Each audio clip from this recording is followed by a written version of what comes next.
I had some trepidation this morning. I felt a pressure. I felt the same pressure, and I'm not comparing the events, please, but how I felt. The same pressure after 9/11 when everybody came to church and waited for me to say something to make everybody feel better, you know. And I felt that same pressure. I knew it was going to happen after the election, no matter which way it turned out, that the country's so divided. It's like, okay, people are looking at me to say something, you know, to make it all right this morning. And so it came to prayer. You know, it came to prayer. I actually had to pray this week. Gosh darn it, why does it always come to that? And I have 4 points this morning. They have nothing in common with each other, and I don't know if they mean a thing, but I'm hoping they'll help here and there. If they don't, we'll just sit and pray together the rest of the day, all right? So the first word I heard, and it was repeated in a number of places, was the word hope. That we can't give up hope. We have to all stay in hope. And then I called my best friend in Minnesota and told her that. And she thought I was crazy. That's too trite. We have to do something else. No, we have to stay in hope. And let me tell you why. Many of us are Course in Miracle people here. And our main objective is to remove all blocks to love's presence, is it not? Love isn't something you go out and find.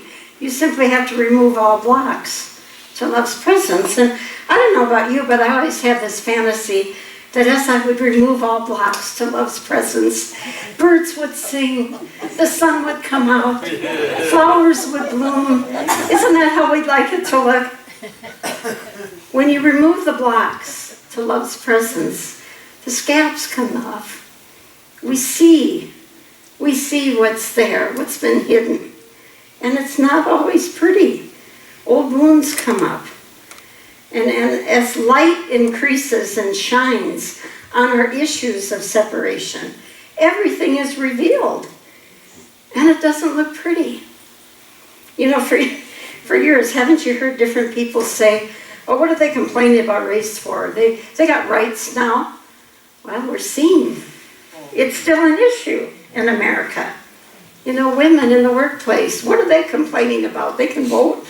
You know, it's still an issue. We have some more work to do. So you see what I'm saying is, the issue isn't coming up brand new. It's being revealed. We have issues in America, all of us. And it's time for us to face them and work together to bring them to the light. Things aren't getting worse. They're getting uncovered. And we must continue to pull back the veil. And as much as it hurts, I want to see those birds twittering. I want to see the flowers. It takes time to get to there. Our dualistic world of fear and separation, we have to stand in our truth now more than ever. Standing in our truth. When the world urges you to hate someone or get angry, we have to stand in love more than ever. If you feel like judging or falling into separation thinking, no, we have to stand in hope and in faith. That goodness is here in all of us. Goodness is still here. So I looked up after my friend laughed at me for what I was going to talk about today. I looked up the word hope in Charles Fillmore's handy-dandy revealing word. I thought, if this is trite, I want to know what hope really means. Well, he started out by saying, hope is expectation for the future. But then he said something interesting. At the same time, it's ours right now, because hope is of God, and that goes beyond time and space. So hope is here, right now, for all of us. And you already see it. You know, we can't wait for the politicians on either side to do it for us. We have to do it from the ground up. And I love the way people are starting to wear safety pins. And I had one to wear this morning and I forgot it. You're safe with me. You know, that should be a given, shouldn't it? We should all feel safe with each other. I heard that Starbucks is joining a program called Safe Haven, where Starbucks will now be a safe place for gays and lesbians. Now, every place should be a safe place. It should be a given. But do you see how the groundswell is bringing up all of you? I don't care what party, I don't care who you voted for, you're safe with me. don't care what color you are. I don't care what race, color, creed, what sexual preference you are. You're safe with me. Isn't that a wonderful, wonderful groundswell movement that's coming out of this? Now, Reverend Howard Caesar, some of you know Reverend Howard Caesar. He said, our good cannot be denied, for the light of God's good can never be extinguished. The light can never be extinguished. Okay, so, first one is hope. Let's go to the second one. The second one I got this week was don't try to push the river. Anybody here try to push the river before? I know I've tried. I usually end up getting my feet wet when I do that. What you fight or resist persists. When you try to control, manipulate, you're giving energy to it. Don't push the river was a catchphrase of the 60s and 70s. It was an epithet thrown at anyone who acted tense, anxious, or uptight. Because anything you fear or resist out in the world is part of you and inside you, and becoming aware of its presence and vitality will free you from pushing and move you into flowing, like a river flowing to the sea. Humankind is destined to evolve and awaken. We're destined to awaken. And once again, I always want my awakening to look like birds singing and flowers. That's not what awakening looks like. It's not always a pretty path. So the second thing is trust the flow no matter how it looks. The river has to flow through rocks and debris and fallen trees, but it keeps on flowing. It trusts the flow, knowing it will get there no matter what has fallen into the river. The third thing I got this week was we need a healing balm. A lot of people around the country are calling this a day of healing and reconciliation. We need a healing balm. And so I went to the book of Jeremiah. You probably wonder why I went to the book of Jeremiah. He wrote about a real sad time when their culture and country was at an all-time low. They lost all hope and felt separate from God. Anybody here ever feel abandoned by God? We all feel that way some days. And different versions have different wordings. The version I read said, the people were saying, terror grips me. My joy is gone. Grief is upon me. My heart is sick. Ever feel that way for any reason? The people cried out in the story, is there no balm in Gilead anymore? Is there no balm in Gilead? Balm is a healing ointment. Some of you in Arizona use Nature's Brew, which is a healing ointment. What's the other one? Black salve. There's all kinds of healing ointments in Arizona that are native to this area.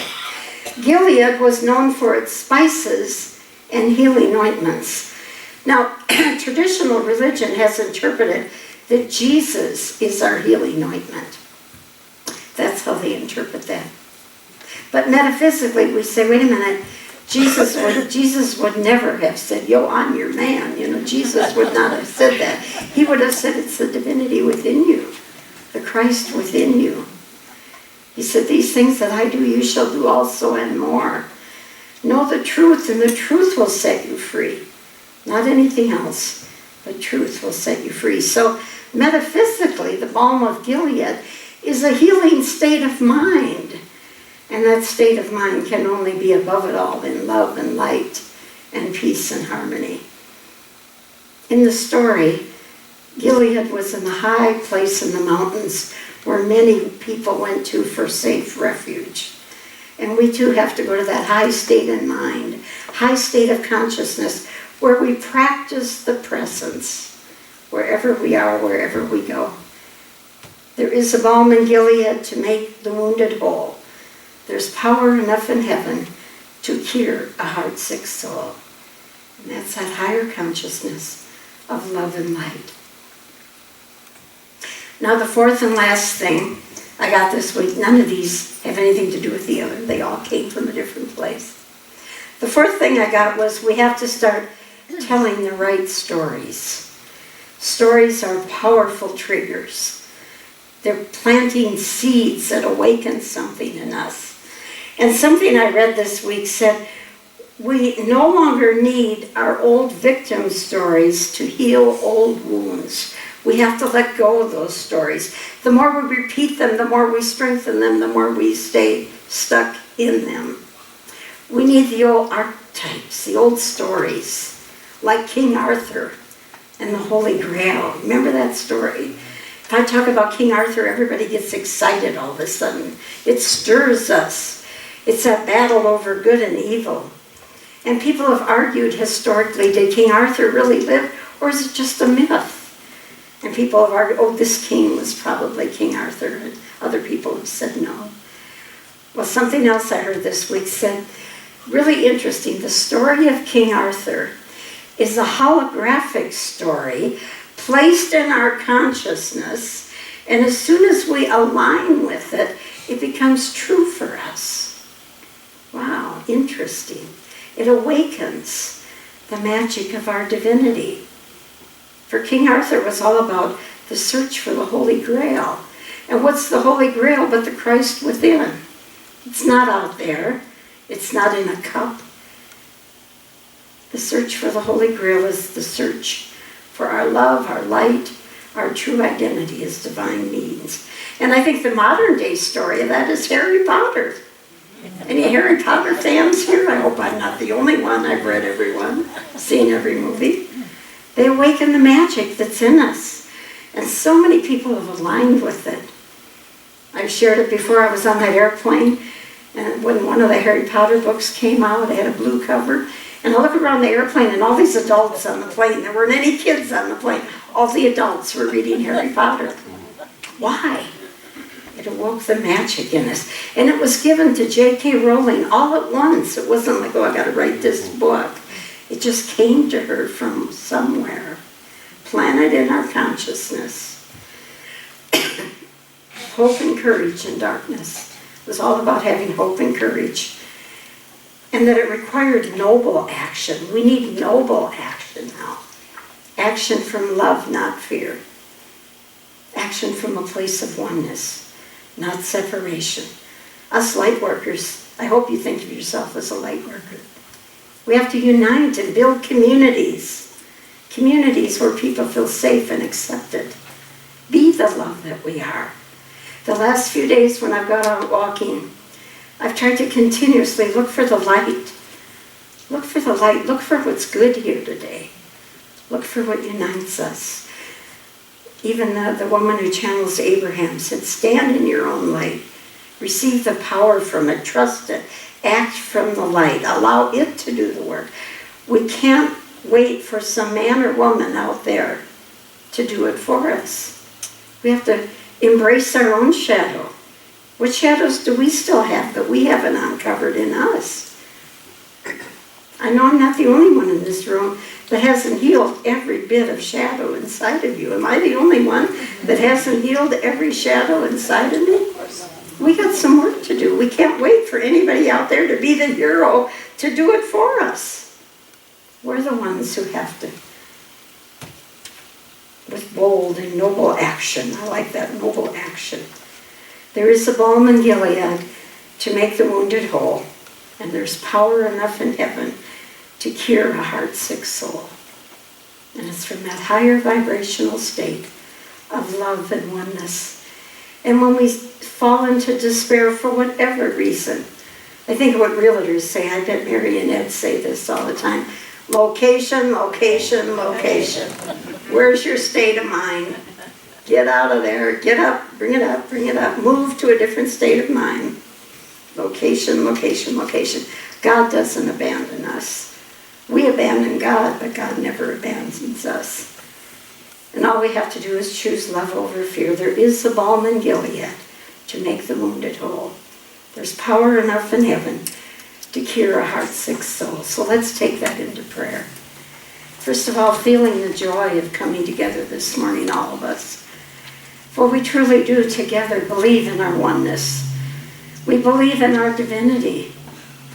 And we believe in divine grace. Right here, right now, there is enough love, there is enough grace. We hold on to it, we center in it, and we allow it to fill us.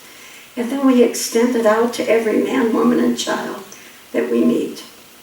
We extend it out into the city, the state, the country, the world, until every man and woman and child awakens to the truth of their being, the truth that frees us, the truth that unites us, the truth that heals the wounded soul. We say thank you, Father, Mother God, in the nature of the Christ, and so it is. Amen. Colors of the rainbow